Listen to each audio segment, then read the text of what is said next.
Imagine walking into a living room, right? And there's a 200-pound man just pinned to the ceiling. Yeah, crushed to death by an invisible force. Exactly. Hmm. And while he's up there, the coffee table beneath him is just perfectly bolted to the floor. It's completely surreal. It is.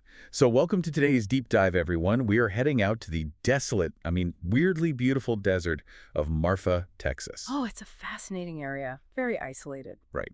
And it's the site of an impossible crime scene that called in the elite task force known as the Behavioral Probability Unit. Which is, exactly who you need for something this bizarre. Totally. Today, we are going to unpack the terrifying science behind this murder.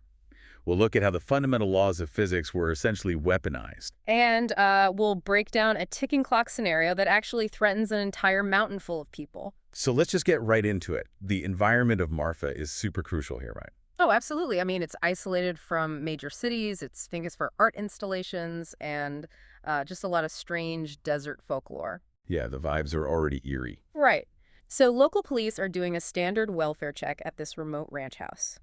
They breached the door, and the front door was actually locked from the inside. Okay, so a classic locked room mystery right off the bat. Exactly. And from the dirt road outside, nothing looked wrong. But then they cross the threshold into the living room, and they walk into a space where gravity... This was inverted. Yeah, it appeared completely reversed. The visual of that room is just, it's staggering to even comprehend. Because someone prepped this room. They meticulously retrofitted it. Right. Heavy furniture like the couch, the armchairs, the media console, all bolted to the floor with heavy-duty lag screws. Because every single loose item in that room, books, lamps, coffee cups, had been violently smashed against the ceiling rafters. And right in the middle of all that debris is our victim. Ah. A retired particle physicist named Dr. Harrison Gable, found dead, just pinned against the drywall above. I mean, a scene like that completely shatters standard forensic protocols. Well, yeah, how do you even process that? You can't just take photographs and dust for prints when the structural integrity of the room is compromised from the inside out. Right. So the Behavioral Probability Unit had to look at the architecture itself as their primary witness. Exactly. And their structural engineer, Damian Cross, he documented that the roof joists of the house were actually bowing outward. Wait, bowing outward, like up. Yeah. But a house is engineered to push down against the earth, right? To distribute weight downward. Yep, through the foundation. It is fundamentally not designed to hold a localized, massive upward force. Exactly the opposite. Cross noted in the case file that the structural load was temporarily reversed with such extreme violence that the fasteners holding the ceiling together sheared off. Wow. And he actually observed that if the house hadn't coincidentally featured a reinforced steel roof... Oh, man. Yeah, Dr. Gable wouldn't have just hit the ceiling. He would have been launched straight through the shingles and into the stratosphere. That is insane. And the medical reality of what happened to his body is, it's incredibly visceral. It really is. Because when you think of someone falling, you naturally imagine a downward trajectory, right? Sure, gravity does its thing. But Dr. Aristorn, the medical examiner for the Behavioral Probability Unit, she analyzed the blunt force trauma, and the math of the impact made absolutely no sense for a standard room. No, not at all. Because a typical residential ceiling is what, like 10 feet high? Right. If a person simply drifted up and bumped against it, or even if they were thrown, you'd expect a specific pattern of bruising, maybe some minor fractures. But Dr. Thorne found injuries consistent with a 40-foot fall at terminal velocity. Yeah, he didn't drift. He was instantaneously accelerated upward at roughly 4 Gs of force. 4 Gs of acceleration applied instantly in the wrong direction. We talk about fighter pilots pulling Gs, Yeah. but they're in contoured seats, right? Wearing pressurized suits, the force is distributed. Exactly. Here, Dr. Thorne describes a localized gravitational slingshot. It's like being strapped to the outside of a launching rocket, but you're trapped inside a living room. Right. And your human skeletal structure is meant to protect your organs from outward impacts. But when you're accelerated upward at 4 Gs... Your internal organs, your liver, your heart, your lungs, they lag behind your skeleton. Oh, Jesus. So they were essentially crushed against the inside of his own ribcage before he even hit the drywall. It's a devastating biological event. It really forces us to ask how such a violent manipulation of the environment is even possible. Right, because local authorities initially suspected some sort of explosive device beneath the floorboards. But there was no heat signature, no chemical residue. And no acoustic shockwave. Nothing. See, I have to push back on the core premise here, though. Okay, let's hear it. I understand the forensic evidence shows he fell upward, Hmm. but my brain is really struggling to accept the physics. It's a lot to wrap your head around. Right, because gravity is a fundamental constant. We are anchored to the mass of the Earth. You can't just break gravity in a random house in Texas. It's an impossible concept. Well, that is the precise skepticism the behavioral probability unit brought to the investigation. Hi. Because gravity was not broken. The mass of the Earth didn't change. Then what happened? When we look at the four fundamental forces of nature's strong nuclear force, weak nuclear force, electromagnetism, and gravity, Okay. gravity is actually the weakest force in the universe by an astronomical margin. Really? Oh, yeah. You overpower it every single time you pick up a pen with your hand or, use a fridge magnet to hold up a piece of paper. Oh, wow. I never thought about it like that. So the killer didn't turn off gravity. They overpowered it using a massive localized application of electromagnetism. And this brings us to the cyber and electrical footprint of the crime, doesn't it? It does. Agent Jax Reed, the cyber specialist for the unit, analyzed the regional utility data. And what did you find? A massive, unexplained brownout on the Texas power grid at the exact time of Dr. Gable's death, So a localized surge of electricity that was just absolutely off the charts. funneling directly toward the sector where the ranch house is located. That is wild. And that electrical surge gave Damian Cross the data he needed, right? Right. He deployed ground-penetrating radar beneath the floorboards. And buried deep in the dirt crawl space, perfectly aligned beneath the living room, he finds the murder weapon. Not a bomb. Not a bomb. It was a rig of 4 stolen industrial-grade superconducting electromagnets. These are the kinds of massive hardware components you find in particle accelerators or really advanced MRI machines. Superconducting magnets, meaning they rely on coils that are cryogenically cooled. Usually with liquid helium. Right, to entirely remove electrical resistance. And when there is no resistance, you can pump an unimaginable amount of current through them. Exactly. So the killer tapped directly into the Texas grid, utilized that stolen power, and generated an overlapping magnetic field of terrifying strength. So the scientific method of the murder was a highly sophisticated application of weaponized diamagnetism. Diamagnetism, yes. Okay, let's break this down completely, because I think most of us grew up playing with magnets that attract iron filings, right? Or stick to a metal door. Exactly. We think of magnets as pulling things toward them. A human being is not made of iron. We are not. So how does a magnetic field turn a 180-pound man into a biological cannonball? Well, we have to look at how different materials interact with magnetic fields at the atomic level. Okay, I'm with you. Ferromagnetic materials like iron or nickel, they're strongly attracted to magnets. But there's another property called diamagnetism. And what does that do? In diamagnetic materials, the electrons orbiting the atoms actively alter their trajectories when exposed to a magnetic field. Okay. They shift in a way that creates a weak opposing magnetic field. The material fundamentally rejects the magnet and pushes away from it. Oh, so it creates a mirror effect. Yeah, The applied field goes north, the diamagnetic material generates a south field, and they just repel each other. precisely. And guess what? Water is highly diamagnetic. No way. Yeah. If you expose water to an incredibly powerful magnetic field, it will physically push away. Wow. In 1997, a physicist named André Geim famously demonstrated this at Radboud University by levitating a live frog inside a magnetic tube. A frog. A live frog, because a frog is mostly water, and the diamagnetic repulsion of the water molecules was strong enough to counteract the Earth's gravity. Making the frog float. Exactly. But the human body is about 60% water. So the killer took that tabletop physics experiment and basically scaled it up into a brutal execution. That's exactly what happened. When the killer pumped megawatts of grid power into those buried electromagnets, the overlapping field erupted upward through the floorboards. And it interacted instantly with the water inside Dr. Gable's cells. The field repelled the water molecules with such extreme prejudice that it overpowered the Earth's downward gravitational pull. So Dr. Gables essentially became a giant biological magnet being violently, aggressively repelled by the floor itself. The floor pushed him away at 4 Gs of force.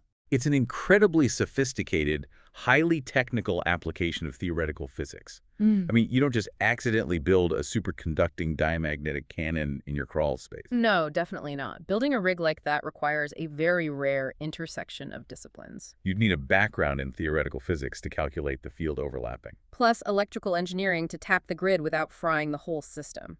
and access to industrial hardware. Right. So this complexity immediately narrowed the suspect pool for the behavioral probability unit. Which allowed the team's profiler, Elias Vance, to decode the motive behind the murder. Because profiling is often about reading the emotional signature of a crime scene. And a crime this technically demanding, executing a retired physicist in his own home, that suggests a deeply specific grievance, doesn't it? It does. Elias dug into Dr. Gable's professional history and found a catalyst from 5 years ago. What happened 5 years ago? Gable had served as a peer reviewer for a prominent scientific journal, and he vehemently rejected a fringe physics paper. A fringe paper? About what? It focused on the Marfa lights. Oh, the Marfa lights. Yeah. Because for decades, locals and tourists out in the desert have reported seeing these glowing, dancing orbs of light on the horizon at night. Right. It's a famous unexplained phenomenon. But most conventional scientists attribute the lights to,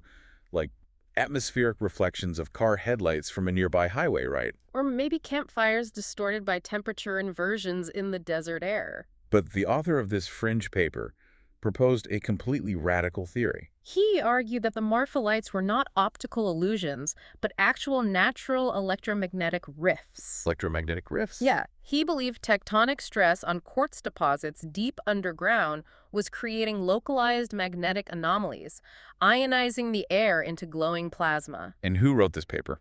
The author was a man named Dr. Silas Vance. And just to be clear, he is of no relation to Elias Vance, the profiler on the BPU team. Oh, that's good to clarify. So Dr. Silas Vance submits this research. Hoping to revolutionize our understanding of terrestrial electromagnetism. But instead, Dr. Gable's peer review just completely dismantles his methodology. He publicly mocked the paper. He effectively ruined Silas Vance's reputation and turned him into an academic laughingstock. So Silas Vance lost his career, his credibility, his funding. Everything. And that rejection incubated a deeply dangerous kind of resentment. He didn't build this weapon in a vacuum. He built it to prove that his diamagnetic theory actually works on biological matter. It is a lethal form of academic revenge. It really is. The dark irony here is just he weaponized the very scientific phenomenon he was mocked for studying. Exactly. He used invisible electromagnetic forces in the Marfa Desert to literally crush the man who told the world those forces were a fairy tale. The twisted justice of it from his perspective is chilling. He proves his theory by using it to murder his harshest critic. But Elias Vance, looking at the psychology of a disgraced academic, he recognizes a terrifying escalation. Because a man who spends 5 years plotting revenge, stealing industrial hardware, and building a localized gravitational slingshot? He is not going to be satisfied with an audience of one. Right. A locked house in the desert proves the mathematics work. It achieves the murder. But it doesn't vindicate Dr. Silas Vance to the scientific community. To do that, he needs undeniable, highly visible public proof. He wants the world to witness his genius. And this realization sets off an intense ticking clock for the behavioral probability unit. The threat instantly expands from a localized homicide to a mass casualty event. Because Agent Jax Reed, she's analyzing Silas Vance's recent digital footprints and supply acquisitions, and she discovers his next target. Which is? Tonight, the McDonald Observatory is hosting a major public viewing event. Oh, wow. The McDonald Observatory. Yeah. The geography and purpose of that facility make it the ultimate stage for Vance's final demonstration. Because it's situated right at the top of Mount Locke, right, at an elevation of nearly 6,800 feet. It is a world-renowned astronomical research center located in a dedicated dark sky preserve. And tonight, hundreds of established scientists, researchers, and tourists are gathering on the main observation deck to view a celestial event. And Agent Damian Cross calculates the logistics of an attack on that specific location. The observation deck is a massive, reinforced concrete structure. If Silas Vance arrived early, posing as a maintenance worker or contractor, And buried a new, larger array of electromagnets around the perimeter of that deck. he could tap directly into the mountain's high-voltage power grid. Because the observatory draws immense power to operate its telescopes and infrastructure. Exactly. Vance would have access to more than enough amperage to supercharge an overlapping magnetic field far larger than the one he used in the ranch house. The visual of what would happen if he flips that switch is just pure horror. It really is. We have a crowd standing in the dark, looking up at the stars. completely unaware they are standing in the crosshairs of an invisible weapon. If Vance triggers those magnets at full power, he wouldn't just be throwing one man against a ceiling. You would launch 100 people off the mountain entirely. Hurling them upward and outward into the pitch-black void of the night sky. It fundamentally shifts the entire dynamic of the case. Right, because the behavioral probability unit is no longer just solving a murder. They are racing against a catastrophic, invisible threat. And it subverts the most foundational element of human safety, doesn't it? Yeah. We trust the solid earth beneath our feet. We rely on gravity to hold us to the mountain. But Silas Vance is turning the mountain itself into an instrument of destruction. It is such a uniquely terrifying concept. It is, because we're conditioned to fear visible threats. A bomb, a fire, an active shooter. But this weapon is silent. There's no shockwave, there's no ignition, there's no blast radius to run from. Just an instantaneous, violent rejection of the water in their own bodies. And Elias Vance declares the ultimate ticking clock for the team. The behavioral probability unit is currently racing up Highway 118, ascending Mount Locke in the dark. Desperate to locate Silas Vance and dismantle the power array before he throws the switch. It's incredibly tense. So let's just take a breath and recap the incredible, terrifying journey of this deep dive. We covered a lot of ground. We really did. We started by walking into a baffling upside-down crime scene in a locked house in the desert, where a retired physicist was found pinned to his own ceiling. We broke down the mechanics of weaponized diamagnetism. Exploring how superconducting electromagnets can force the water in the human body to violently repel against the Earth. And we traced the motive back to a disgraced physicist's academic hubris. A man so desperate for scientific validation that he's willing to turn a mountaintop observatory into a mass casualty gravitational cannon. It's a lot to take in. It leaves you with a profound sense of how entirely reliant we are on the invisible constants of our universe. Absolutely. You and I and everyone listening, we take the ground beneath our feet for granted every single second of every single day. We assume that when we step forward, the Earth will catch us. We don't even think about it. But consider this. Our entire biological evolution is perfectly calibrated to exactly 1 g of downward force. That's right. Over millions of years, our hearts evolved to pump blood against that specific, unwavering amount of resistance. Our bones grew just dense enough to support our weight based entirely on that single constant. It's all balanced. And if you tweak that dial even slightly, let alone reverse it instantly to 4 Gs like Silas Vance did, our own biology immediately becomes incompatible with survival. We're just not built for it. We're built for a very specific set of physical rules, and the moment the math of the universe changes, our bodies simply cannot sustain themselves. It's a terrifying thought. What are the odds that the behavioral probability unit can stop a killer from reversing gravity on top of a mountain? Hold on to the ground. We'll see you in part 2.